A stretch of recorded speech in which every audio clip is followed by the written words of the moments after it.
Muito boa tarde. Vamos recomeçar. Falta o micro.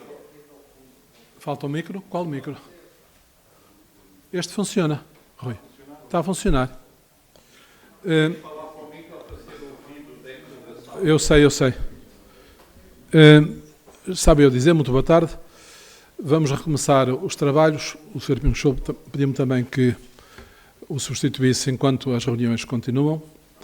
Antes de passar à minha própria comunicação, eu queria também, em nome da Comissão Organizadora, agradecer à Fundação António da Mota e aos intervenientes nesta conferência, que têm em comum serem homens e mulheres de pensamento crítico, de livre pensamento, fundado na ciência e na experiência.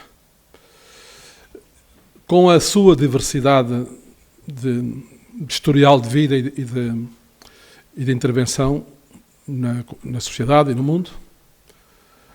E queria também agradecer aos participantes neste debate, quer os que estão aqui presentes, quer aqueles que nos acompanham via online.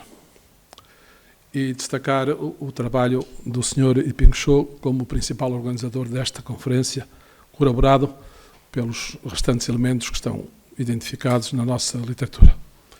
E, se me permitem, então, começar com a minha própria comunicação. Não está em português, não por qualquer reverência que eu tenha pelo inglês. Todas as línguas nacionais são línguas universais. E se eu tivesse que escolher a mais falada, escolheria primeiro o mandarim, depois escolheria o espanhol e só em terceiro lugar o inglês. Mas destina-se, sobretudo, a que os nossos convidados chineses possam mais facilmente acompanhar esta comunicação. Na altura não tínhamos a certeza se as condições de tradução simultânea iam ser favoráveis e, portanto, princípio da cautela aplicado nesta comunicação. Que me desculpem os meus conterrâneos, mas vou falar naturalmente em português. Este tema é um tema que não cabe nos 20 minutos que me são dados, mas talvez seja o tema menos discutido ao Ocidente e menos conhecido. O projeto da China de uma ecocivilização. Na transição daquilo que a China chama o socialismo com características chinesas, e eu queria chamar a atenção para este título, que não é neutralmente político. Quer dizer que é um socialismo realizável na República Popular da China. Não é um socialismo para exportar, para criar corrente, para impor a outros países. Não é um caminho para impor a outros países. É a experiência histórica do povo chinês, que é o grande protagonista da sua história, que tomou nas mãos a condução da sua história, do seu futuro, transposta para um projeto que põe à disposição da comunidade internacional. E isso obriga-nos também a revisitar aquilo que é a maior das falácias da propaganda contra a China, que é que a China não respeita os direitos do homem. Eu estou a falar da Declaração Universal dos Direitos do Homem, que é um documento aprovado pelas Nações Unidas em 1948 e que, de uma maneira geral, é desconhecido. É citado, nunca foi lido, ou então foi truncado, mutilado, para servir convenientemente a propaganda da nossa espuma dos dias. Este acontecimento histórico também não foi devidamente valorizado no nosso país. As Nações Unidas, nesta data, acrescentou aos 30 artigos da Declaração Universal dos Direitos do Homem um novo artigo. Isto é, o direito a um ambiente limpo, saudável, que permita o desenvolvimento sustentável, ganha o estatuto de direito humano. Recordemos que os 30 artigos e o preâmbulo da Declaração Universal dos Direitos do Homem foram elaborados num contexto histórico sobre a memória e a tragédia de 60 milhões de mortos na Segunda Guerra Mundial. E, portanto, as preocupações iam em torno da paz, iam em torno da condição social das pessoas. O ambiente não era uma questão central, mas hoje passou a ser. A China, em conformidade com esta com este estatuto novo da defesa do ambiente e do desenvolvimento sustentável, e um ano antes apresentou o projeto da China Global Development Initiative. E esse projeto destinava-se a suprir o atraso com que os objetivos elaborados, atraso por causa da pandemia, por causa das crises económicas, por causa também da guerra, que os objetivos definidos pela Agenda das Nações Unidas para o Desenvolvimento estavam. E apresentou e ofereceu à comunidade mundial. Mais de 100 países beneficiaram deste projeto. E entre eles estava, entre as medidas fundamentais desse projeto, estava a transição para a economia ecológica. Ao mesmo tempo, os Estados Unidos apresentaram este documento que também é muito mal conhecido e muito pouco discutido. Mas é um documento em que altera a sua visão estratégica em relação à China e passa a definir a China como um inimigo a combater, quer internamente, quer à escala mundial. A primeira vítima desta reorientação estratégica foi o Acordo de Investimento Europa-China, negociado há 7 anos, que caiu e que ficou anulado, a pretexto da questão de Xinjiang.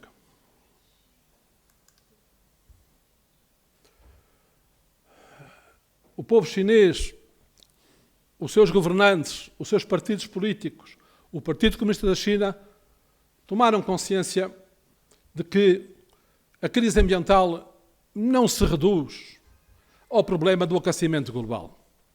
Esta sucessão de graves incidentes do nosso modelo económico e social de desenvolvimento têm sido varridos da memória coletiva, mas têm que estar presentes. E há uma responsabilidade política, quer das democracias liberais ao Ocidente, quer das democracias socialistas a leste, as primeiras experiências de socialismo, porque, como veem, esses desastres ocorreram num lado e no outro. Não quer dizer que não houvesse, num lado e no outro, resistência. Mas também da nossa memória coletiva e, por causa da Guerra Fria, foi varrido o nome de Vernadsky, por exemplo, que foi um intelectual da União Soviética, dos primeiros a combater este desprezo por um crescimento insustentável. Mas também é necessário, para discutir esta questão, a questão do socialismo com características chinesas e do projeto de ecossocialização, uma heurística negativa que permita desmontar todo um conjunto de falácias sobre a crise ambiental. Falácias e notícias falsas. Este quadro mostra-nos que, se é verdade que a China ou a Índia hoje mais contribuem para os gases com efeito estufa, a verdade é que eles demoraram 150 anos a acumularem-se na atmosfera. E as minhas fontes, vejam em baixo, são as fontes científicas da União Europeia. Se os jornalistas não as usam e os políticos as escondem, é outra questão. Mas o que é que elas nos dizem? Dizem-nos que, historicamente, a responsabilidade pelo aquecimento global não pertence aos países que atualmente emitem mais gases com efeito de estufa. Reparem que, per capita, a Índia tem uma pequena responsabilidade nesse aspecto. E, portanto, há uma responsabilidade histórica que, em primeiro lugar, é dos Estados Unidos, a China vem em segundo lugar, a Rússia em terceiro e os países da União Europeia, naturalmente, ocupam o segundo lugar se os somarmos todos. Do mesmo modo, vemos que os cidadãos deste mundo não contribuem todos da mesma maneira para este problema. E, portanto, que a responsabilidade é, de facto, global e tem que ser tratada global. É uma política falsa responsabilizar a Índia ou a China pela atual crise ambiental e muito menos reduzi-la à questão do efeito estufa. Isso é o que é dito naquele documento que eu há pouco vos mostrei das Nações Unidas, porque há a perda da biodiversidade, há a poluição, há todo um conjunto de problemas que têm a ver com o nosso modo de produção.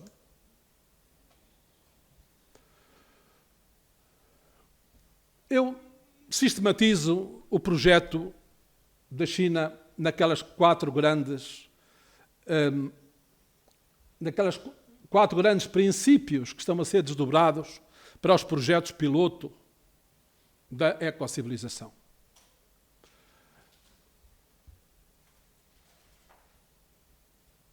Esses princípios foram transpostos para os próprios estatutos do Partido Comunista da China. É um fato histórico que devemos valorizar. Porque isso significa que 94 milhões de cidadãos da China, mais 81 jovens comunistas são educados a partir desta altura na consciência deste problema. E é um fato histórico porque não há precedentes em nenhum outro partido do mundo, nomeadamente nos partidos comunistas. Quais são as teses defendidas pela teorização deste caminho? Uma civilização ecológica é possível somente num regime socialista. O que é que isto significa? Significa que, afinal, a China está a promover a sua doutrina política como a única doutrina viável para um futuro comum da humanidade? Não, vamos ler isto sem ser com os nossos olhos ocidentais. Significa que a China está convicta que o seu modelo de socialismo em transição contribuirá para esta civilização ecológica. Mas a China sempre disse os caminhos para a democracia, os caminhos para o socialismo, são caminhos que cada país deve escolher. E é assim que devem ser entendidos. A civilização ecológica é um novo humanismo sem a dominação da natureza. Transcendendo a civilização industrial, a civilização ecológica representa um novo estado de desenvolvimento da humanidade. Não se trata de uma convicção política, de filosofia política recente. Podemos encontrar essas raízes em todo o historial da filosofia clássica chinesa, que eu não tenho tempo para desenvolver aqui. Mas vamos ver isto de um ponto de vista prático. O que é que significa um projeto o que é que significam os projetos piloto de ecocivilização? Este esquema permite termos uma ideia geral. Esta referência à erradicação da pobreza faz parte daquele novo artigo que foi aprovado, e que eu mostrei no princípio, nas Nações Unidas, onde a erradicação da pobreza está, porque o homem é reintegrado na natureza e, portanto, é tratado também num ponto de vista ético, de um ponto de vista moral. O homem, o ser humano. Mas vamos ver como é que ela foi aplicada em Xinjiang. Esta talvez seja a imagem de marca de Xinjiang no contexto da civilização ecológica. Isto é, os seus grandes parques naturais, a preservação da natureza em toda a sua beleza, em toda a sua integridade. Mas também a criação deste hub industrial que assenta numa fonte de energia renovável, um hub para a Ásia Central, com essa dimensão, constitui um elemento fundamental dessa mudança. Assim como as novas cidades, as cidades de baixo carbono, as cidades com condições ecológicas. E, claro, e todo o potencial que isso representa. Devo dizer que Xinjiang tem 150 milhões de turistas internos e tem 10 milhões de turistas estrangeiros. E o seu testemunho deve ser tido em conta quando se discute a situação de Xinjiang. Mas vamos adiante. Então, nós temos hoje a defesa do ambiente como um direito humano inalienável, obrigatório para todos os países do mundo, que não depende das conjunturas nem das crises, e estes 30 que eu vou enunciar são hoje 31 em cada um dos seus artigos. Devemos à China, devemos ao Canadá a aprovação desta declaração e devemos ao entusiasmo de uma senhora que não era apenas a primeira-dama do antigo presidente americano, era uma democrata genuína, que com a sua influência política, de algum modo condicionou as potências da época que, na sua existência, violavam alguns destes direitos humanos, a subscrever também esta declaração.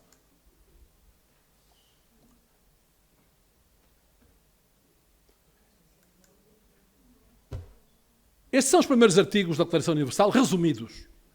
É óbvio que potências que na altura eram racistas, colonialistas, não podiam subscrever estes direitos. Não podiam subscrever lealmente esses direitos. No entanto, fizeram-no. E o que já é menos óbvio e desconhecemos é que todos aqueles outros direitos que estão do lado esquerdo deste slide, como por exemplo os direitos trabalhistas, foram elevados à condição de direitos humanos fundamentais. E insisto, contam-se pelos dedos as pessoas que abordam este tema, políticos, mesmo gente da ciência, que de facto leram esta declaração, estudaram-na nos seus diferentes pontos, conhecem as condições históricas em que foi criada. Como eu digo, esses países eram assim como mostram estas imagens, mas subscreveram esta declaração e vinculam-os ainda hoje.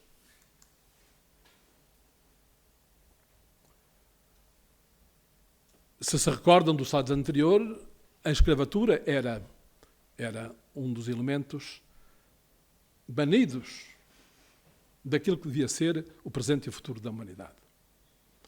A China tinha uma província, que era a província do Tibete, onde a escravatura existia. A função dos grandes mosteiros era também uma função prestamista. Quando o camponês não podia pagar as suas dívidas, era reduzida à escravatura. Portanto, a democratização do Tibete não é um ato de anexação, é um acto de integração do Tibete no seu país histórico e de defesa dos direitos humanos. E que foi precedido de um longo processo negocial em que o próprio Dalai Lama chegou a ocupar o lugar de vice-presidente da Assembleia Nacional Popular da China. A ruptura surgiu quando a reforma democrática teve que ser aplicada plenamente no Tibete. E o Dalai Lama iniciou o seu primeiro exílio para a Índia, depois para os Estados Unidos. O segundo exílio começou quando o Dalai Lama afirmou publicamente que já não defendia a independência do Tibete. E teve que regressar à Índia como preço do seu silêncio para poder ser a sua estrutura ser acompanhada. No preâmbulo desta Declaração Universal sobre a memória de 60 milhões de mortos na Segunda Guerra Mundial, está escrito o direito à revolta quando os cidadãos, quando os seres humanos não veem os princípios fundamentais desta declaração aplicados. Liberdade, justiça e paz. Mas a paz já é uma questão central. A China atualizou esta ideia mestra com a proposta que está ali abaixo sobre um fundo amarelo, a Iniciativa Global para a Segurança, com base no princípio da segurança indivisível. Nenhum país pode aspirar à sua segurança à custa da segurança dos seus vizinhos ou de outros. O caminho da China para a revolução, que é um direito reconhecido nesta Declaração Universal, não podia ser o caminho das democracias liberais, que transformaram a China numa semicolónia. E por isso, a primeira elaboração teórica de Sun Yat-sen, os 3 princípios do povo, falam de uma democracia que tenha nacionalismo, que tenha verdadeira democracia e que cuide do bem-estar do povo. 3 caminhos se puseram à China. Ou de um futuro de um regime militarizado, justificado pelo atraso histórico da China, defendido por um setor militar do Kuomintang, com algumas semelhanças com o que defendia a Terceira Internacional, que achava que a China tinha que passar por um processo liberal, ou então o caminho da nova democracia, o que representaria ultrapassar o dogma de que há apenas, na nossa modernidade e no nosso futuro, 2 caminhos. O caminho da democracia liberal que nasceu no século XIX ou o caminho da democracia soviética que nasceu no século XX. O artigo 21, que é o mais invocado, não institui a democracia liberal como único regime de democracia. Pelo contrário, abre o caminho ao aparecimento de novas formas de democracia. Cada país deve procurar o seu caminho, como a China defende.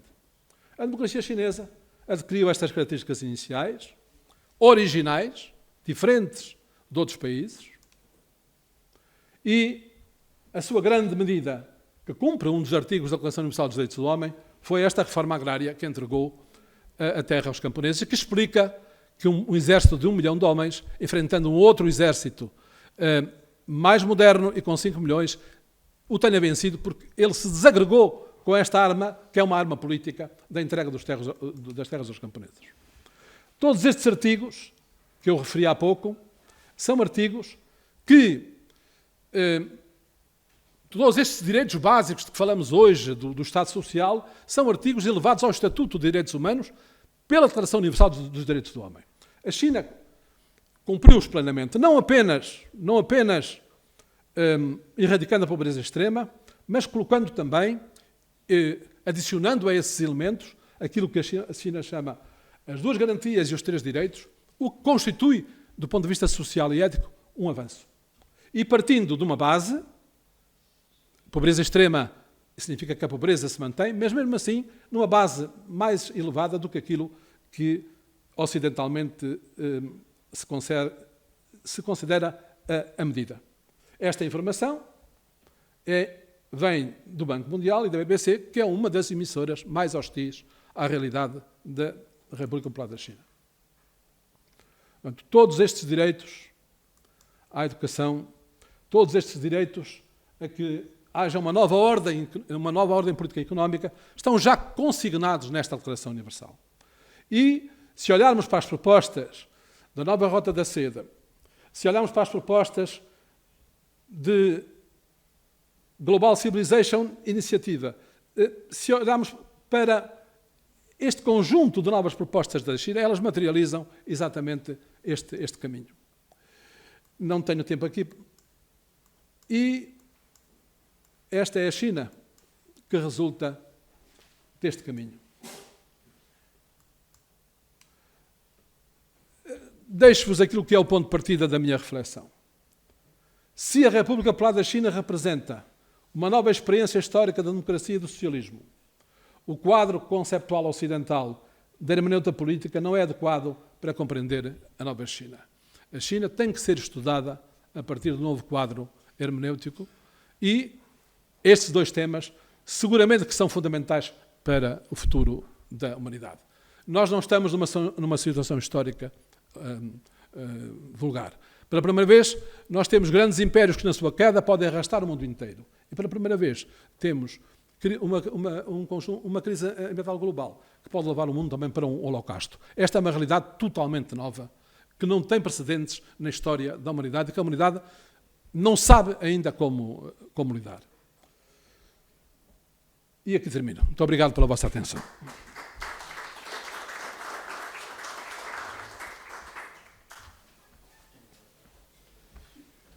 Agora, pedia, por favor, que a próxima mesa se ocupasse o seu lugar.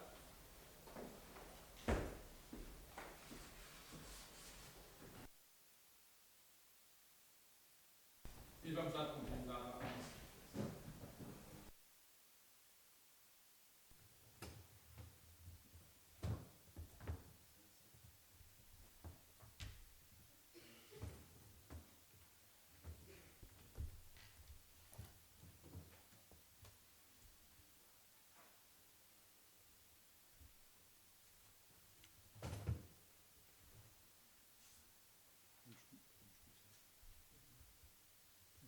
Força.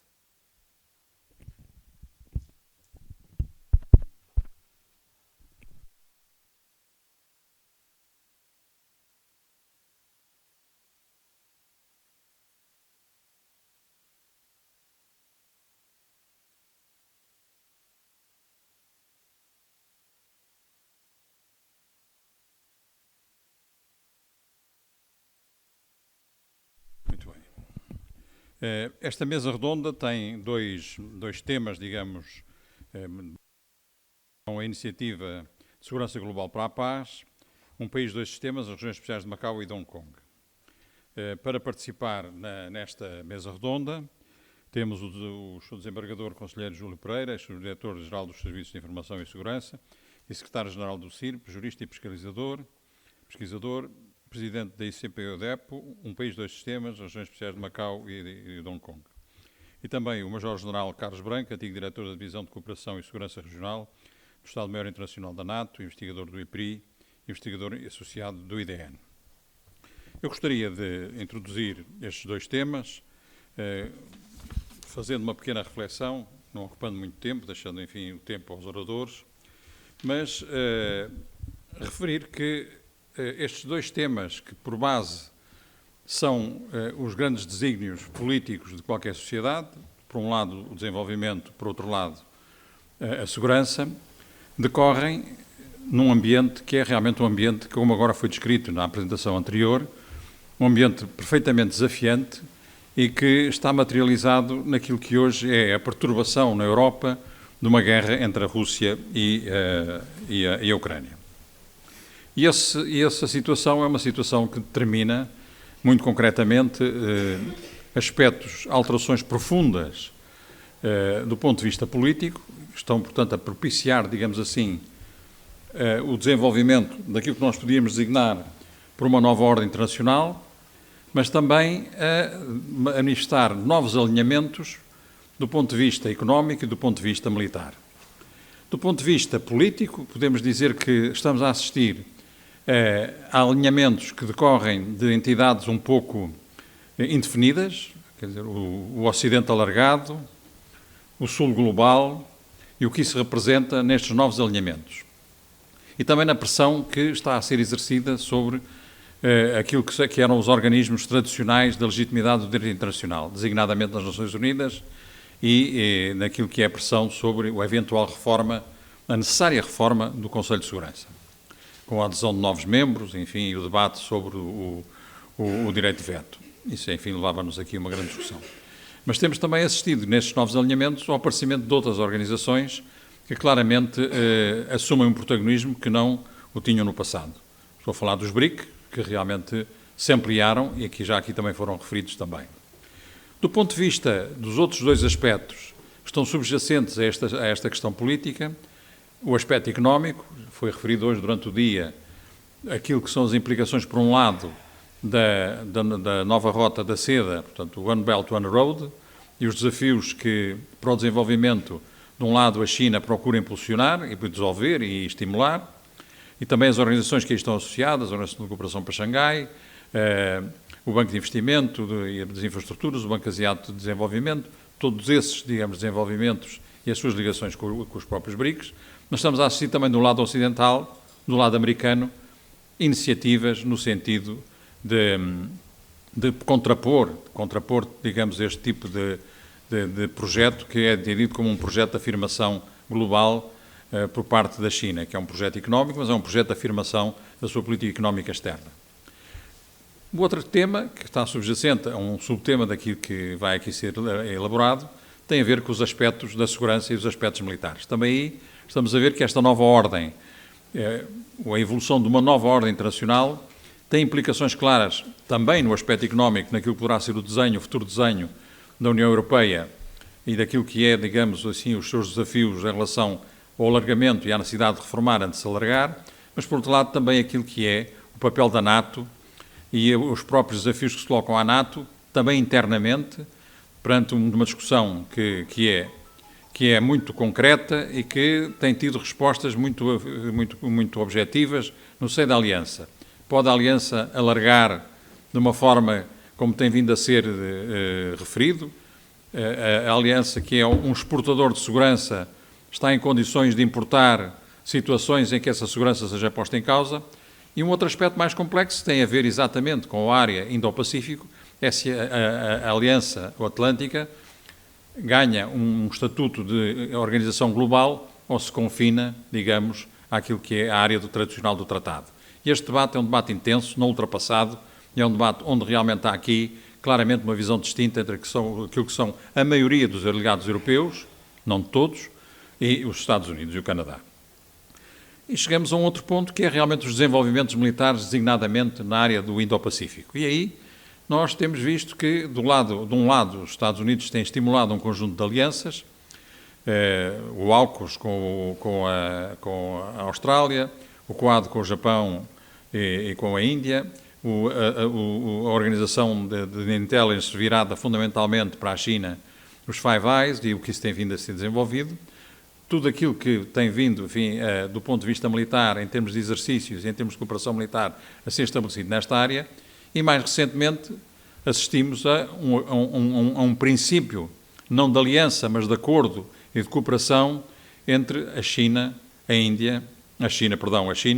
a Rússia e a Coreia do Norte. Estamos a ver, portanto, que há aqui situações que começam-se a desenhar e que têm por subjacente preocupações relativamente à estabilidade e à paz mundial. E na região do Indo-Pacífico há um elemento que não pode ser ignorado, que é a situação de Taiwan e aquilo que Taiwan poderá determinar em relação ao futuro, fruto, enfim, da sua evolução política. Portanto, deixando aqui aos dois oradores um desafio que é integrar toda esta, digamos, esta reflexão naquilo que têm sido ações concretas do ponto de vista da China, naquilo que foi o seu documento publicado recentemente, Iniciativa para o Desenvolvimento Global, já aqui referido, mas também a Iniciativa Global para a Paz, também divulgada o ano passado, simultaneamente ligada àquilo que são a Iniciativa da Paz chinesa para a resolução do conflito na Ucrânia. Portanto, penso que temos aqui a oportunidade para debater uma série de questões. Com a sua licença, ia só fazer um esclarecimento, pedindo desculpa por, no último documento que foi distribuído, o Sr. General Pinto Amar está identificado exclusivamente como diretor da revista militar e, essencialmente, ele está aqui como presidente da Associação Multidisciplinar Cultural. Muito obrigado.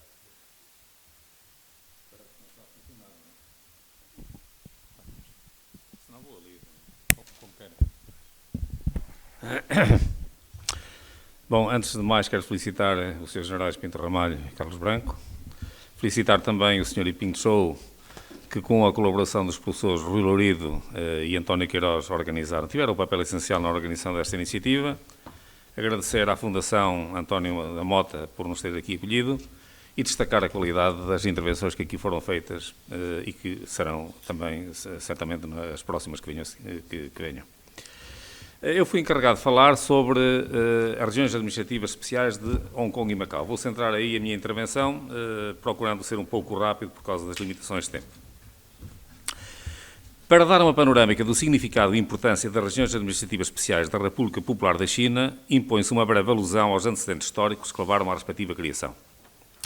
Como lembra Percy Craddock, diplomata e sinólogo britânico que teve papel fundamental no relacionamento entre o Reino Unido e a China entre 1966 e 1993, a história da China moderna é em boa parte a história de tentativas frustradas de dar resposta ao objetivo de modernização que emergiu no século XIX e cujo primeiro sinal foi o movimento de autorreforço lançado em 1861, não irei tão longe.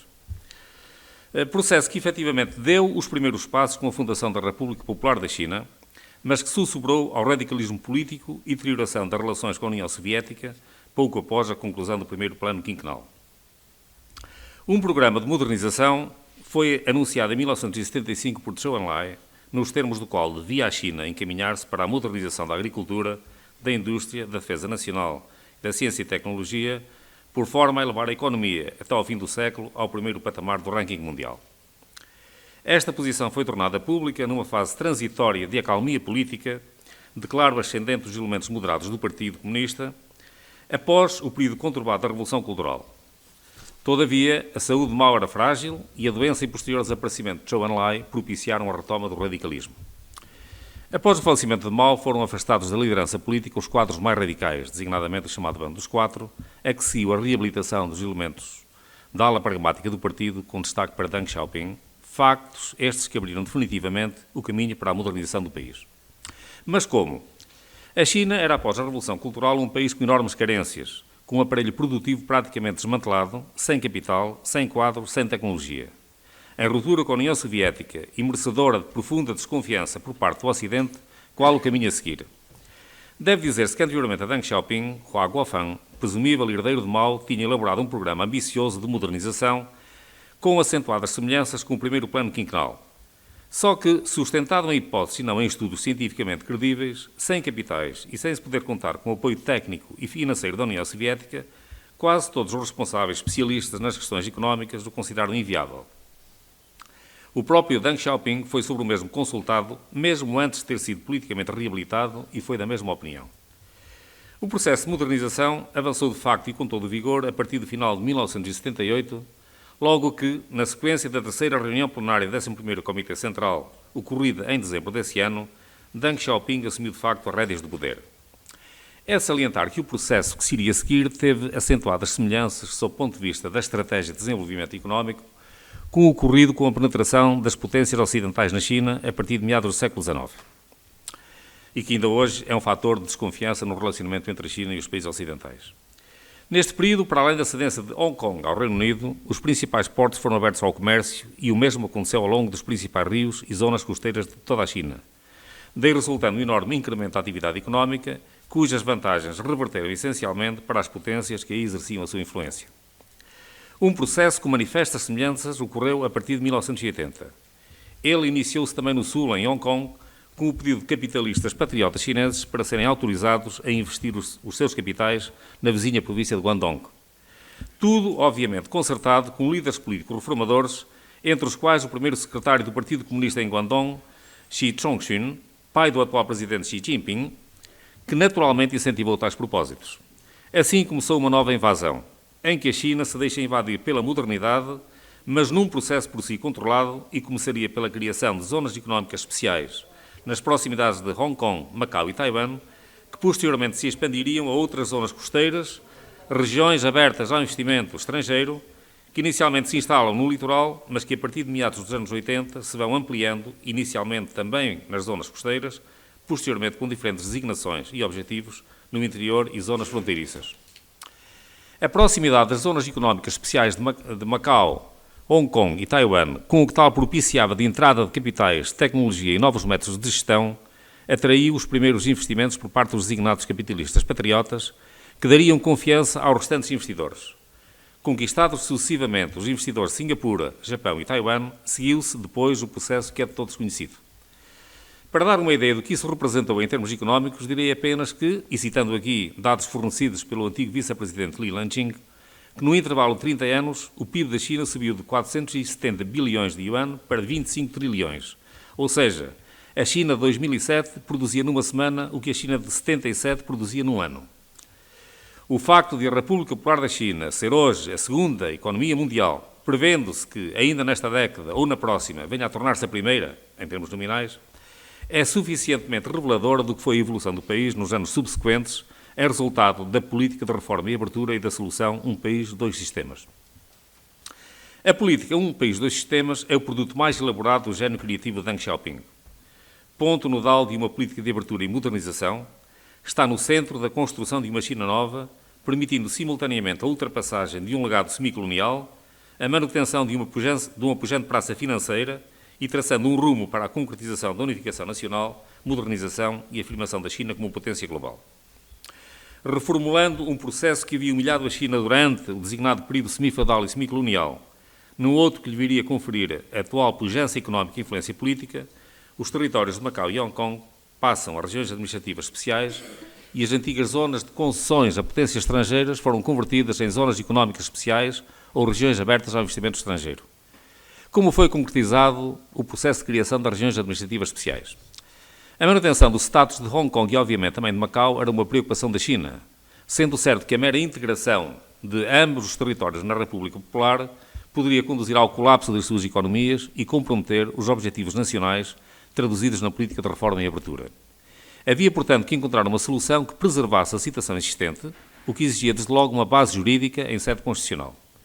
Até porque o sucesso ou insucesso destes processos teriam importantes consequências relativamente à questão magna para as autoridades chinesas, que era a confiança para os investidores nas vizinhas zonas económicas especiais e também na unificação de Taiwan.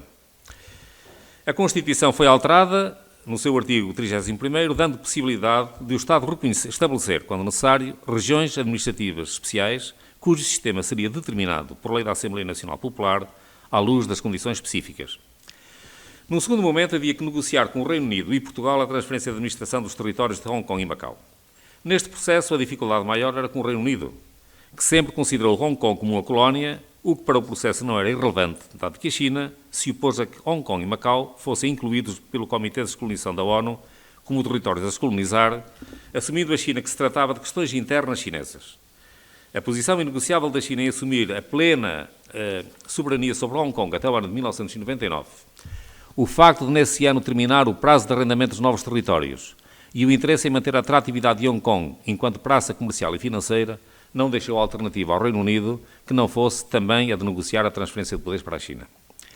Essa questão não se colocou relativamente a Macau, uma vez que na Constituição Portuguesa de 1976 ficou expressamente consagrado que Macau era território chinês sob a administração portuguesa. Ultrapassada a questão da soberania, subsistia apenas a questão da administração. A implementação da política Um País, Dois Sistemas ganhou, pois, base legal com a Constituição de 1982 e os processos que levaram à criação das regiões administrativas especiais iniciaram-se com as declarações conjuntas sino-britânica e luso-chinesa sobre o futuro de Hong Kong e Macau, assinadas em 19 de dezembro de 84 e 13 de abril de 1987, respectivamente. Seguiu-se a aprovação da lei básica de cada uma dessas regiões, a de Hong Kong aprovada em 4 de abril de 1990 e a de Macau em 31 de março de 1993, assim se tratando das futuras regiões administrativas especiais do necessário instrumento jurídico que lhes reconhecia e garantia a autonomia, bem como os direitos dos seus residentes. Ao mesmo tempo que se estabeleciam os parâmetros dentro dos quais deviam ser continuada a política do período de transição para que a transferência de poderes decorresse de forma suave e sem quaisquer embaraços.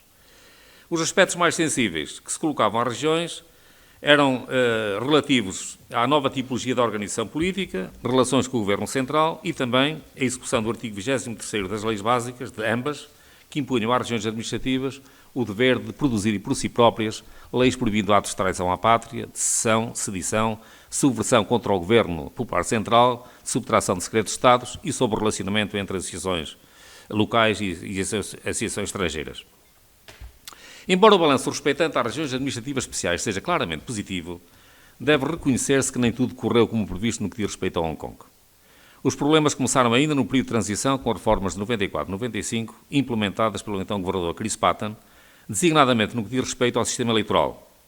Não apenas pelo facto de tal reforma contrariar o que havia sido acordado entre o Reino Unido e a China, mas principalmente pela polarização política que a partir daí se foi gerando em Hong Kong, o que conduziria a uma efetiva incapacidade da região em dar uma efetiva execução ao mencionado artigo 23 da Lei Básica. Centrando-nos na região administrativa especial de Macau, podemos dizer que a transição foi um episódio feliz. Quando alguém escreve um livro, procura que ele termine da melhor maneira. Eu lembro aqui um livro escrito pelo antigo Ministro dos Negócios Estrangeiros e Vice-Primeiro-Ministro chinês, Jiang Qishan, que, centrando a obra em 10 episódios da diplomacia chinesa, dedicou o último capítulo exatamente ao processo de transição de Macau. Alguém poderá dizer, bom, se Jiang Qishan, que representava a China, considerou o processo muito positivo, o mesmo não aconteceu na perspectiva do outro negociador, ou seja, Portugal. Em circunstâncias normais, assim poderia ser. Há, todavia, que ter em conta que este foi um processo diferente sob muitos aspectos. Primeiro, porque a China queria demonstrar uma transição não traumática, com vista a completar um processo de unificação nacional no continente, e também para dar uma ideia do que deveria ter acontecido em Hong Kong. Segundo, porque o problema de Macau já tinha sido depurado do problema político mais sensível, com o reconhecimento por Portugal de que Macau era território chinês.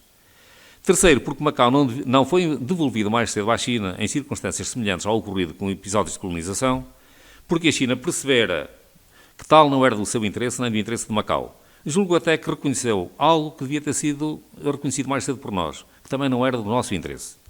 Finalmente, porque não existiam problemas políticos complexos, à semelhança do que ocorrera em Hong Kong. Bem pelo contrário, os problemas existentes em Macau eram exatamente aqueles que não existiam na colónia britânica e que tinham a ver essencialmente com a localização dos quadros, das línguas e das leis, que foram sendo superados até a data da transferência de administração. A forma como decorreu o processo de transição em ambos os territórios explica, a nosso ver, as razões pelas quais as autoridades de Hong Kong não conseguiram dar execução ao artigo 23 da Lei Básica. Diga-se desde já que, não obstante reservas formuladas relativamente ao artigo 23º, a respectiva execução em Macau, através da Lei 2 de 2009, de 2 de março, se traduziu num diploma equilibrado que eliminou os aspectos mais controversos que aquele artigo suscitava. Todavia, os anos 2019 e 2020 viriam a ter um enorme impacto na situação das regiões administrativas especiais, designadamente em Hong Kong. Não é possível compreender as mudanças que viriam a ser operadas, especialmente em Hong Kong, sem uma alusão à situação na República Popular da China. A China tem vindo a enfrentar um ambiente externo hostil ou desconfiança por parte dos seus principais parceiros comerciais, Estados Unidos e também a União Europeia. Embora as acusações de proteccionismo e espionagem económica, que não sendo únicas são as de maior relevo, já venham de longa data, elas acentuaram-se com a divulgação em 2015 da estratégia Made in China 2025, fixando metas de modernização industrial, principalmente nos domínios das novas tecnologias da informação avançadas, máquinas, ferramentas automatizadas e robótica, equipamento aeroespacial e aeronáutico, equipamento marítimo e transporte marítimo de alta tecnologia, equipamento moderno de transporte ferroviário, veículos e equipamento de novas energias, equipamento elétrico, equipamento agrícola, novos materiais e produtos biofarmacêuticos e médicos avançados. No fundo, essa estratégia antecipa aquilo que havia de ser consagrado e divulgado na resolução de 11 de novembro de 2021, adotada na 6ª reunião plenária do 19º Comitê Central do Partido Comunista, sobre as maiores realizações e a experiência histórica do partido no último século, que engloba também uma estratégia até o ano 2050 e que, no domínio económico, se pode resumir em 3 vetores. Fazer da ciência e tecnologia o pilar estratégico de desenvolvimento, evoluir de um crescimento de alta velocidade para um desenvolvimento de alta qualidade, tendo como objetivo fazer da China líder mundial em ciência e tecnologia. Era compreensível que uma tal estratégia viesse a suscitar receios não tanto pela estratégia em si, que no essencial não difere da dos países tecnologicamente mais avançados, lembremos aqui a esquecida estratégia de Lisboa 2020, por exemplo, mas essencialmente pela capacidade de realização, de concretização e até ultrapassagem dos objetivos que a China tem revelado nas últimas décadas. Daí o surgimento de reações nos planos económico, diplomático e geopolítico, com destaque para as medidas de índole protecionista, sancionamento de empresas por alegadas práticas de espionagem ou por violação ou tentativa de violação de sanções unilateralmente impostas, política de alianças na região Ásia-Pacífico, pressão diplomática para alinhamento pró- ou anti-China, em especial junto de países da ASEAN, e até politização da questão dos direitos humanos que, associada a propósitos alheios a esta questão em si, acaba por perder a relevância que merecia ter. Num contexto destes, não surpreende que a China tenha adotado a segurança nacional, entendida num sentido amplíssimo, por forma a abranger praticamente todos os setores da atividade do Estado, como primeira prioridade nacional. Tal viria a refletir-se numa nova abordagem por parte da China relativamente às regiões administrativas especiais, que viria a ser explicitada na já citada resolução como jurisdição global por parte do Governo Central nas regiões administrativas especiais de Hong Kong e Macau, bem como na consagração do princípio do Governo de Hong Kong e Macau por patriotas. No ano de 2019, assistiu-se durante meses em Hong Kong a manifestações que assumiram proporções de violência que nunca tinham ocorrido a pretexto de uma proposta legislativa sobre extradição. Essas manifestações continuaram mesmo depois de a proposta ter sido retirada, tendo sido entendidas como resultado de interferência externa numa tentativa de desestabilizar a região e também a República Popular da China, o que seguramente também aconteceu. Na sequência disso, o Comitê Permanente da Assembleia Nacional Popular viria a aprovar a Lei de Segurança Nacional da Região Administrativa Especial de Hong Kong, promulgada em 30 de junho de 2020, com imediata entrada em vigor, que objetivamente reduz a autonomia da região administrativa, bem como alguns direitos fundamentais dos residentes. Aqui chegados, impõe-se uma observação mais atenta dos reflexos que esta nova política do poder central teve na região administrativa especial de Macau. Pela Lei nº 8 de 2023 foi alterada a Lei 2 de 2009, relativa à segurança e defesa do Estado, que alargou o âmbito das incriminações nesta previstas, produzindo ainda alterações de âmbito processual e organizacional respeitantes à segurança do Estado. Deve dizer-se que, diferentemente do ocorrido em Hong Kong, esta mudança não alterou aquilo que se pode considerar a matriz da lei anterior, nem prevê intromissões do Poder Executivo na competência dos tribunais, mantendo ainda a competência dos tribunais da região para a apreciação de todas as causas criminais. A questão que pode suscitar maior controvérsia é a presença na Comissão de Defesa de Segurança do Estado, criada nos termos deste diploma e no seu serviço de execução, de um assessor e de técnicos para os assuntos de segurança nacional, nomeados pelo Governo Central, pelo Par Central. Até agora, os efeitos do novo ambiente político fizeram-se apenas sentir na exclusão de candidatos na última eleição para a Assembleia Legislativa, que nada tem a ver com a referida alteração legislativa, mas com o mencionado princípio do Governo de Macau por patriotas, sendo certo que nenhum outro evento do mesmo relevo assinala a mudança significativa do ambiente social na região. Queremos, por isso, que não existe qualquer fator que seja suscetível de perturbar o bom relacionamento entre Portugal e a República Popular da China, bem como o relacionamento com a região administrativa, como ficou demonstrado na recente visita do chefe de executivo de Macau a Portugal, onde foi recebido e manteve diálogo com mais altos titulares dos cargos políticos.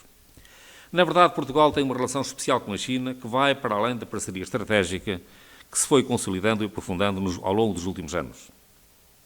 São quase 500 anos de história que unem os dois países com uma presença continuada de Portugal e Macau durante 450 anos, situação única no vasto Império Chinês durante quase 300 anos, período em que Macau foi o grande interface cultural entre a China e o Ocidente, papel que manteve, embora com menor importância, após os estabelecimentos britânicos em Hong Kong.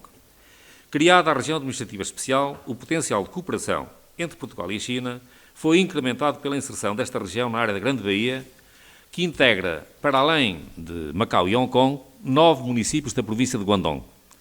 A área da Grande Baía tem, segundo dados do governo de Hong Kong, respeitantes a 2022, uma população de 86 milhões de pessoas, tendo o seu produto interno bruto atingido em 2022 mais de 13 trilhões de renminbi.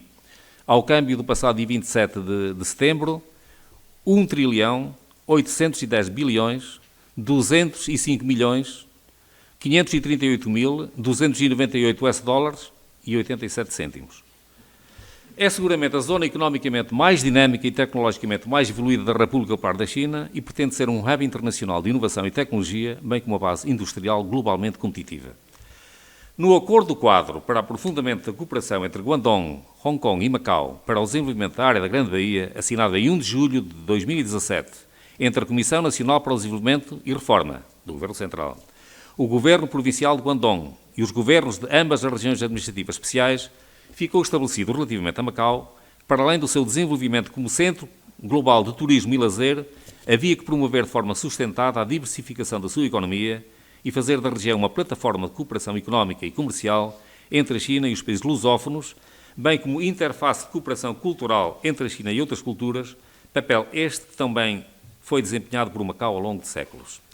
Impõe-se a este propósito de mencionar que nas cláusulas para a renovação do contrato de jogo, que tiveram lugar em 2022, se impunha, entre outras, a obrigação de investimento em áreas alheias ao jogo, entre as quais em convenções e exposições, espetáculos de entretenimento, eventos desportivos e cultura e arte. Neste contexto, é oportuno recordar que em 2019, em entrevista à Teledifusão de Macau e posteriormente na qualidade de presidente do ICODEP, em carta enviada ao chefe executivo de Macau, sugeri a criação de um centro de sinologia, uma academia cínica ou centro de estudos chineses, tendo por objeto a China, com especial ênfase para a sua história moderna e contemporânea, cultura, administração e política, devendo a vertente histórica ir tão longe quanto possível na investigação do papel de Macau, que é internacionalmente pouco conhecido, mas que foi de enorme relevância, principalmente numa relação não conflitual com a China, entre o Ocidente e a China. Tal academia deveria ser internacional, no sentido da sua abertura a estudantes, professores e investigadores de todo o mundo, contratando professores, residentes ou convidados os mais destacados sinólogos, e ter por objetivo a excelência e a ambição de se tornar uma escola de referência a nível mundial, aventando-se que, dada a importância crescente da República Popular da China a nível global, numa dezena de anos a Academia atingiria um ranking de qualidade que a tornaria autossuficiente. O investimento necessário para os primeiros anos de funcionamento poderia ser suportado por receitas da região, mas também, aventava-se ainda, por patrocínios da indústria do jogo, dado que as próprias concessionárias teriam interesse na participação em ações de índole cultural em benefício da sua imagem. As mencionadas cláusulas para a renovação de contratos de jogos tornam oportuna a retoma desta sugestão. Com efeito, Macau também não quererá ser associada exclusivamente ao jogo. A criação de uma academia que colocasse a região administrativa especial de Macau no topo mundial da sinologia constituiria um projeto de grande valia cultural, cuja realização seria muito prestigiante para a República Popular da China, para a região administrativa e para o governo da região. Concluindo, uma região administrativa especial da área da Grande Baía, orientada, entre outros objetivos, para a cooperação comercial, económica e cultural com os países lusófonos, é uma oportunidade única para Portugal. Aliás, nenhum outro país, grupo de países ou região são mencionados no referido Acordo Quadro. Mas é também um enorme desafio, já que se o nosso país se não envolver empenhadamente nessa cooperação, verá erodida a sua influência numa área importante do seu relacionamento estratégico, naturalmente em detrimento de outros parceiros, convertendo em antagonismo aquilo que constitui uma grande oportunidade de cooperação com vantagens para todos os participantes. Obrigado pela atenção. Obrigado.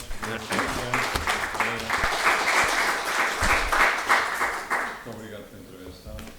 Passava a palavra agora ao Major General Carlos. Muito obrigado, muito boa tarde a todos e a todas pela honra que tenho em estar hoje aqui e neste incluo um agradecimento ao Presidente da União de Associações de Cooperação Militar de Portugal-China, na pessoa do Sr. Ping Zhou, e também um agradecimento ao Observatório da China, na pessoa do Dr. Rui Loureiro. Os meus cordiais cumprimentos aos restantes da mesa. Okay. Falta o mais importante.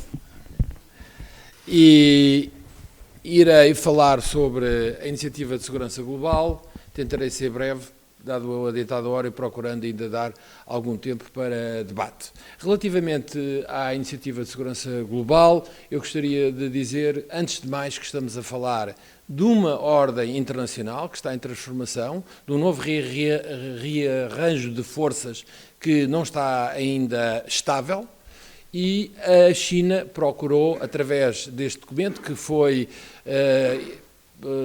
identificado a primeira vez em abril de 2022 e agora conceptualizado, melhor articulado, num documento que foi feito já este ano, em 2023. E, basicamente, o que é que este documento faz? Este documento parametriza o comportamento da China em termos da arena internacional, parametriza a sua ação e, fundamentalmente, os princípios que devem ser seguidos nessa ação. Mas, quando falamos da Iniciativa de Segurança Global e inserida nesta lógica de uma ordem mundial que se encontra em movimento, que se encontra em transformação, nós não podemos falar só deste documento, temos que incluir também outras iniciativas extremamente importantes e que estão interligadas com esta Iniciativa de Segurança Global. E estou-me a referir, em particular, à Iniciativa de Desenvolvimento Global. Esta Iniciativa de Desenvolvimento Global, no fundo, está sincronizada com os Objetivos do Desenvolvimento Sustentável das Nações Unidas, portanto, uma reformulação dos Objetivos de Desenvolvimento do milénio que deveriam ter sido atingidos em 2015 e, no fundo, há uma reformulação com uma nova designação e que, teoricamente, desejavelmente, vão ser atingidos em 2030. Portanto, temos que ver a Iniciativa de Segurança Global inserida também nesta lógica, um outro braço, autónomo, independente, mas sincronizado. E também não podemos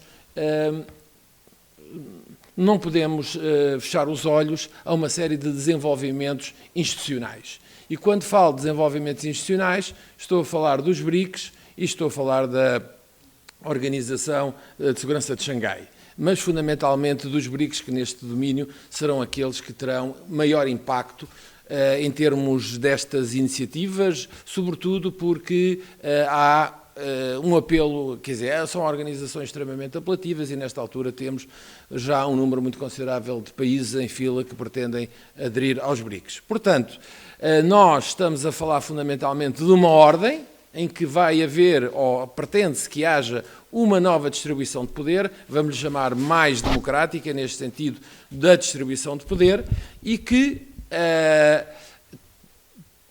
em que a China se está a posicionar não só do ponto de vista institucional, mas também do ponto de vista dos princípios do seu programa de atuação. É muito importante salientar aqui um aspecto que me parece crucial. A China não pretende colocar em causa os princípios da ordem vigente, os princípios da ordem que nasceu em 1945. Todos estamos seguramente recordados do discurso do presidente da China em Davos, em que ele foi muito claro sobre essa matéria, embora ali a lógica tivesse mais a ver com a ordem económica. Contudo, isso não significa que a China não procure dentro desta ordem, esta ordem não estou a falar do ponto de vista do poder, estou a falar do ponto de vista dos princípios das organizações, se vá procurar o seu lugar, um lugar de destaque. E se nós pensarmos também do ponto de vista organizativo e que se pensarmos também nas organizações alternativas a Bretton Woods, àquelas instituições que foram criadas, todos nos recordaremos seguramente do Asian Infrastructure Investment Bank ou do novo Banco de Desenvolvimento. Portanto, é muito importante nós fazermos esta análise segundo várias linhas que caminham em paralelo e não nos limitarmos a uma abordagem que não inclua esta visão multidimensional, do ponto de vista dos princípios, do ponto de vista dos conceitos e do ponto de vista das organizações. Do ponto de vista das ideias, é muito importante dar aqui uma nota relativamente àquilo que a China diz que vai ser o seu comportamento e aquilo que ambiciona que seja o mundo. E o presidente Xi Jinping, quando em 2022 fez referência pela primeira vez na conferência anual do Fórum do BOAU para a Ásia.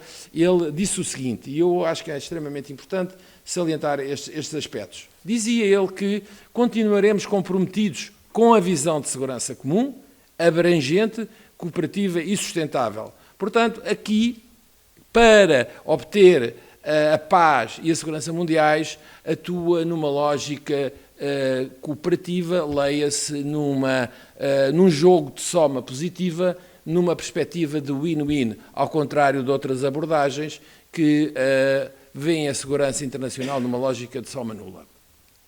E diz ele também que continua comprometido em respeitar a soberania e a integridade territorial de todos os países.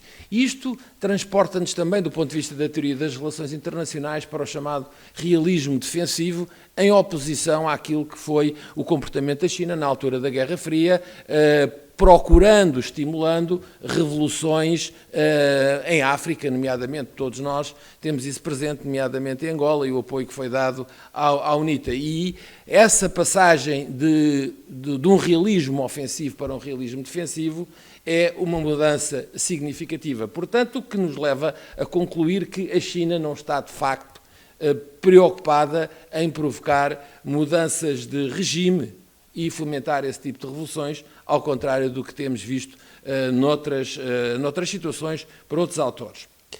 Continua naturalmente comprometido em cumprir os propósitos da Carta das Nações Unidas e, assim como, respeitar e levar muito a sério as preocupações legítimas de segurança de todos os países. Já vamos ver como é que isto na prática se está a materializar.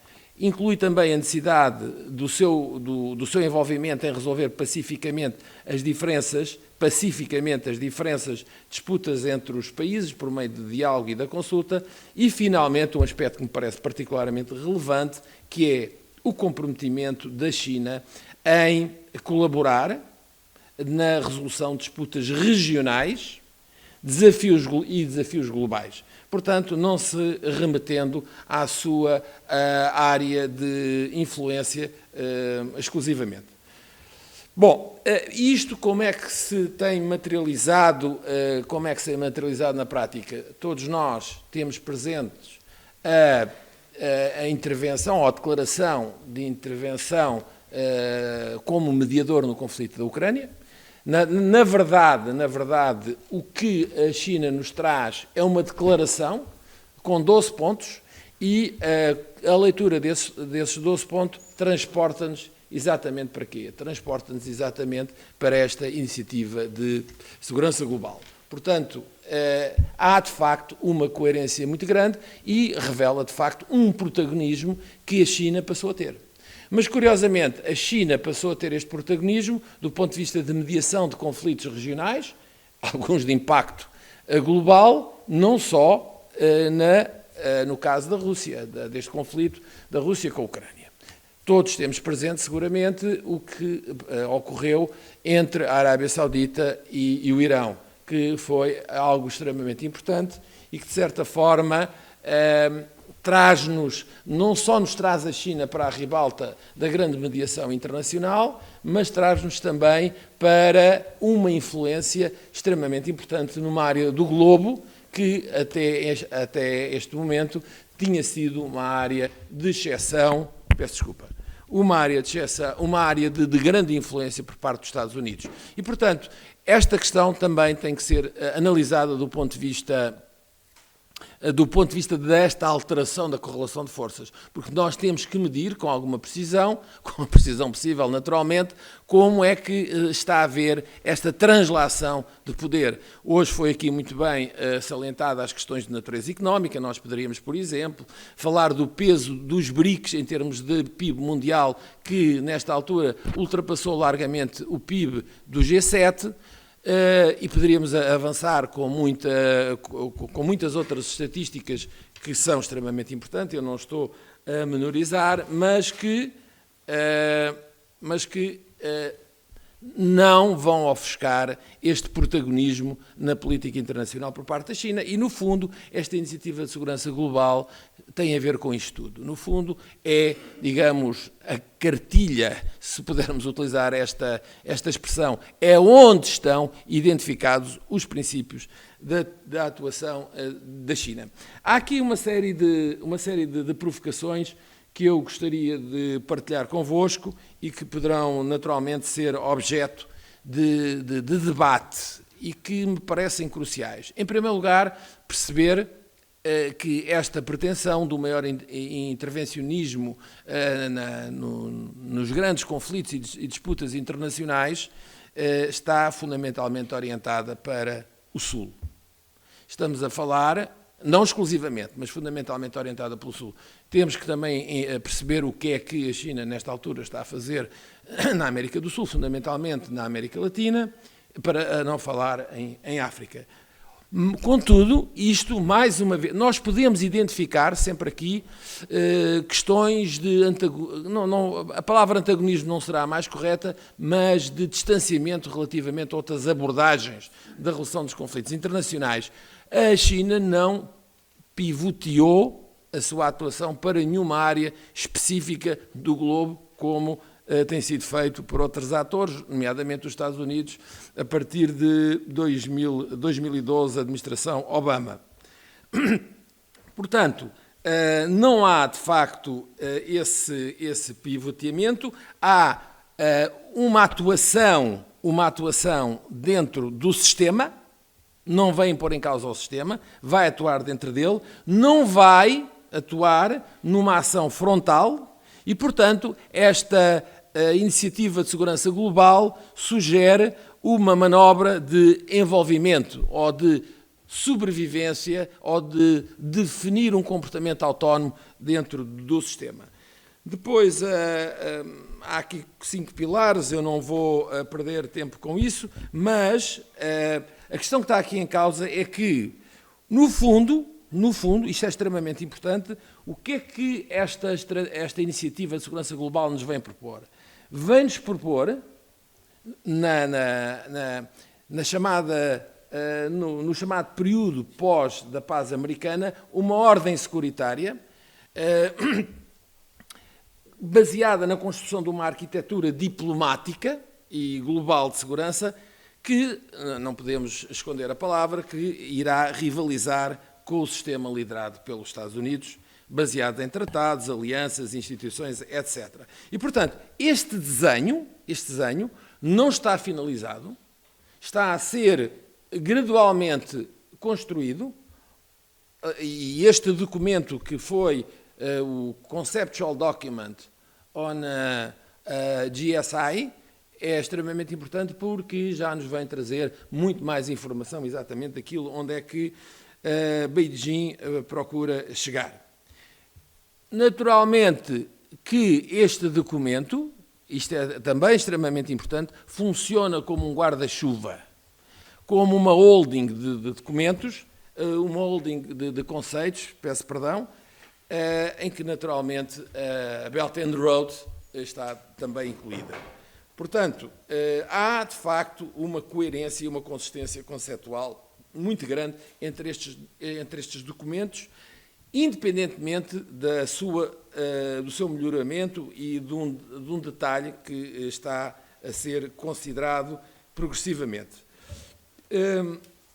E há outro aspecto também que me parece importante salientar, que é o seguinte: nós já referimos que não é a intenção da China pôr em causa esta ordem, os acordos de Bretton Woods, as instituições existentes, mas, para além daquelas instituições que está a constituir, reforçar a sua posição dentro das instituições existentes. E por isso é que nós hoje tivemos a notícia pela diretora do FMI, a senhora Kristalina Georgieva, que o FMI estará num processo de reforma em que vai dar um maior poder de voto à China, o que parece razoável, tendo em conta que a China tem uma participação para o FMI que não corresponde exatamente ao poder de decisão e, naturalmente, este reforço de posição nas instituições que emergiram no pós da Segunda Grande Guerra é lógico e é legítimo, e isto coloca-se também relativamente às Nações Unidas, sobretudo quando falamos no antigo Departamento de Operações de Paz e agora o chamado DPO, em que a China passou a ter um protagonismo muito maior, nomeadamente na participação de operações de paz. E provavelmente eu ficaria por aqui. E estamos mesmo em cima da hora, portanto, damos ainda algum período para debate. Muito obrigado pela vossa atenção. Está aberto o debate. Não sei se há alguma questão da plateia. Se há aqui mais alguma pergunta. Juntaram duas perguntas. Doutor Rui Lorido. Nós vamos começar com duas questões.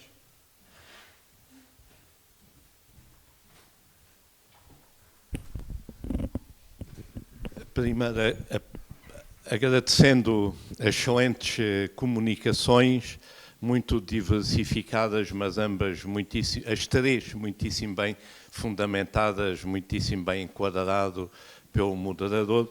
A questão era que medidas aqueles que trabalham pela paz podem fazer para evitar a guerra que se está a avizinhar e prometida contra a China, a promoção da NATO na Ásia, e se isso é legítimo e se isso é pertinente para as sociedades do mundo. Essa é a primeira questão. A segunda questão era Macau, o seu papel para a África como interseção de Europa, China e África, como é que vê essa capacidade de intervenção prática, ou seja, até agora tem sido um pouco, digamos, teórica, na prática os países negociam diretamente com Pequim, naturalmente, como é que podemos favorecer? Eu penso que realmente em Beijing essa coisa é importante. Professor Jordão.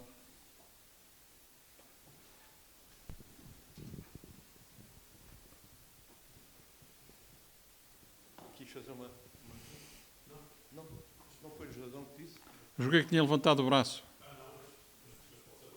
Com risco de fazer alguma pergunta idiota, porque eu fiz a chamada pelo Sr. Iping Chao ali para uma pequena reunião e acabei por não ouvir parte do que ele disseram. Se puder ligar isto, eu tenho a impressão que está desligado. Não me estão a ouvir, pois não? Consegue-se ouvir? Não, tem que ser com o microfone, não é traduzido.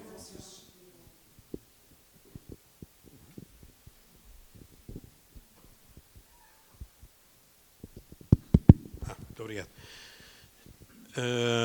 Pronto, como eu adivinho a propósito das palavras do Dr.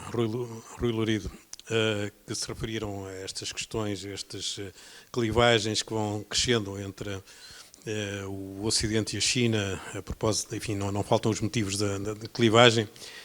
Penso nestas coisas existe sempre algum purismo de todas as partes envolvidas e nem sempre toda a sensatez, todo 100% de sensatez que devia haver e a calma para não avolumar as tensões em vez de as ir diminuindo. Eu devo dizer que tenho muitas dúvidas sobre a sensatez de a NATO ter, no fundo, elegido a China como uma espécie de inimigo existencial ou potencial. Eu penso que até o falar nisso é negativo, o que não significa que esteja de acordo com ações da própria China que também não sei se têm sido muito sensatas para criar e alimentar clivagens. Agora, portanto, não estou aqui assim a fazer de um bom de outro mau, mas neste tudo temos que tentar conciliar e encontrar pontos de entendimento para construir e não para destruir. Agora, não há dúvida que existem pontos que não é fácil gerir. E há pouco antes de sair da sala, infelizmente, ouvi uma referência a Taiwan. Obviamente é um problema que não sabemos bem como vamos resolver, mas também o Mar Sul da China, que é uma questão que tenho estado mais associado em vários momentos, que também não é fácil de digerir. Eu não sei se falaram sobre isto, mas gostava de saber qual é a forma, o ângulo de visão que tem relativamente a estas tensões que estão a acumular naquela região. Quero começar? Posso começar? Pode começar. Sim, sim. Bom, eu começo a falar então na questão de Macau e o papel de Macau. Pois, como disse há pouco, naquele acordo quadro, foi celebrado entre uma autoridade do Governo Central, o governo de Guangdong e o governo das regiões administrativas. Os únicos países que são mencionados naquele acordo quadro são exatamente os países lusófonos. Portanto, nós temos ali uma oportunidade numa zona de grande desenvolvimento, de facto, de aproveitar a cooperação naquele âmbito. Temos também o Fórum Macau. Temos a capacidade de nos juntarmos aos diversos países lusófonos, ao Brasil, e atuar em conjunto. Agora, quer dizer, parece que só nos falta meter a comida na boca. Não quero... Aliás, o Pedro Jordão falava há um bocadinho. Quer dizer, nós temos instrumentos. Aliás, nós nunca aproveitamos os instrumentos que tivemos. Nós tivemos em Macau quase 500 anos e só puseram as pessoas a aprender a sério nos últimos 10, 15 anos. Quando ninguém conhecia o que era a China praticamente aqui na Europa, nós praticamente não fizemos nada. Portanto, oportunidades não nos faltam e o que é preciso é haver vontade e iniciativa política. No que diz respeito à questão da China, no Mar do Sul da China. O Mar do Sul da China é um mar fechado, não é? É um mar fechado e cerca de 80% do tráfego marítimo que sai da China passa por Estreito de Malaca. Por outro lado, também é uma zona que tem muitas vulnerabilidades, nomeadamente na zona das Filipinas, que permite um acesso relativamente fácil de submarinos nucleares, por exemplo, sem detecção e com difícil capacidade de resposta. De modo que a China tem tido vários conflitos com alguns dos seus vizinhos, com todos praticamente, por causa da Blue Dash Line, não é? Que agora já foi alargada. Praticamente está ali em conflito e isso não é bom naturalmente para a China. E esse conflito vai sendo explorado, vai sendo estimulado. Eu dou um exemplo. Recentemente a China alterou a legislação sobre diplomacia e a legislação sobre espionagem, tornando-a mais rigorosa e, enfim, incentivando as pessoas mesmo naquele domínio de colaborar na segurança nacional. Eu ouvi o diretor da CIA dizer que já tinha reconstruído a sua rede de espionagem na China. Isto é uma coisa que ninguém diz. Ninguém diz. É dito propositadamente para levar a outra parte a tomar ações, a cometer erros. E, de facto, quer dizer, nós temos vindo a assistir a uma aproximação cada vez maior de determinados países, nomeadamente o Japão, nomeadamente a Austrália, nomeadamente a Índia, aos interesses americanos, exatamente por receio deste confronto com a China. Às vezes esse confronto talvez fosse de evitar, porque isso vai erudindo o soft power da China em prejuízo do próprio país, que efetivamente nunca invadiu ninguém, que eu sei. A única invasão que eu conheço da China foi em 79 ao Vietnã, foi uns dias e depois voltaram para trás. Dizia em tempos um primeiro-ministro da Malásia que há 2000 anos tem relações com a China, nunca tiveram problemas. Houve um país ocidental que chegou lá há 500 anos e tiveram logo chatice, foi connosco, por sinal. Passava a palavra aqui ao Jorge Alão Branco. Eu vou responder em duas parcelas e a primeira será dedicada à questão da NATO. Bom, relativamente à questão da NATO, para já eu diria que são fundamentalmente declarações de intenções, um bocado na linha do que foi dito, mas do ponto de vista prático isso não se vai materializar em nenhuma ação militar direta contra a China. Há as questões de natureza mediática, psicológica, etc. Mas esta questão de envolver a NATO naquela área geográfica vem de longa data. E nós não nos podemos esquecer o que aconteceu, por exemplo, na Cimeira de Bucareste, em 2008, quando foi feito o convite à Geórgia e à Ucrânia para aderirem, mas foi também foram criados os contact countries. Esses contact countries eram 4 países daquela região, falo da Coreia do Sul, do Japão, da Austrália e a Nova Zelândia, que criaram uma relação mais próxima, mas com a NATO, mas é fundamentalmente uma relação política, porque do ponto de vista militar, para já não há nada tangível que possa dar indicações que isso venha a acontecer no curto prazo. Também é verdade que esta relação dos contact countries, mais tarde, evoluiu para uma outra forma de cooperação, que são os chamados parceiros através do globo, Partners Across the Globe, e esse Partners Across the Globe acabou por consolidar este grupo de países e incluiu mais outros países que, no fundo, era um quadro de parceria um pouco heterogéneo, não é? Quer dizer, meter num quadro de parceria a Austrália, com o Paquistão ou com o Afeganistão não fará muito sentido, mas o que se pretendia fundamentalmente era a questão de natureza política. Relativamente aos defensores da paz e como é que podem contrariar, bem, às instituições, as Nações Unidas, por exemplo, e há seguramente outras organizações regionais que poderão tomar posições mais assertivas relativamente ao comportamento de determinados países, mas eu percebo toda a dificuldade que isso encerra. Relativamente à questão do Mar do Sul da China, eu subscrevo tudo o que foi dito e gostaria de fazer mais um comentário, que é o seguinte. Isto é uma abordagem absolutamente realista das relações internacionais, não estou a defender nem a condenar, é como é, independentemente de eu gostar ou não, mas nós temos de ter presentes uma coisa. As grandes potências não permitem que potências rivais se estabeleçam no seu quintal geoestratégico. Peço desculpa utilizar esta expressão. Como os Estados Unidos nunca iriam permitir, como aliás já não permitiram no passado, a instalação de determinados governos que não lhe eram próximos, não falo podemos incluir o caso de Granada, mas podemos ir às Honduras, podemos ir a Nicarágua, podemos ir à Guatemala.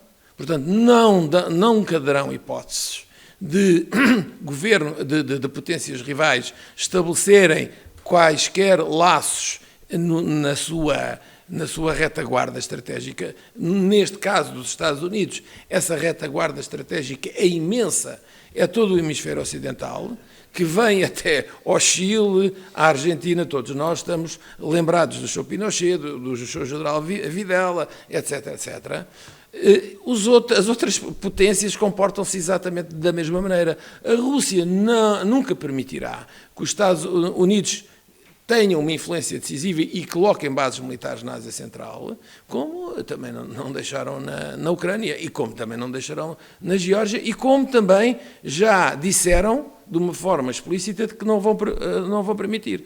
Ora bem, transportando isto para a questão da China, naturalmente com a primeira linha de ilhas que está completamente cheia de bases militares norte-americanas, os chineses o que é que fizeram? Criaram uma força avançada, criaram aquelas ilhas artificiais onde irão dar combate à frente se a situação se colocar e terão naturalmente um fator dissuasor.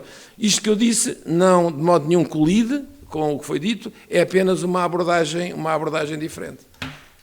Se me permitem, eu gostaria de acrescentar aqui só um aspecto, uma vez que falei em Taiwan e como um potencial problema, mas gostaria de situar o problema de Taiwan também naquilo que é um dos objetivos de Xi Jinping para a China do futuro, quando fala que o objetivo é ter uma força militar world class. O que é que isto significa? Significa que a China pretende não ser desafiada do ponto de vista regional, e, portanto, isto é já uma realidade dos dias de hoje. E, portanto, pretende que regionalmente, e sobretudo num assunto que diz respeito à unidade nacional, não haja interferências externas. E eu, enfim, para, de certo modo, documentar esta preocupação, sugeria que fosse lido aquilo que foi considerado o chamado efeito Pelosi. O que é que aconteceu a seguir à visita de Pelosi a Taiwan?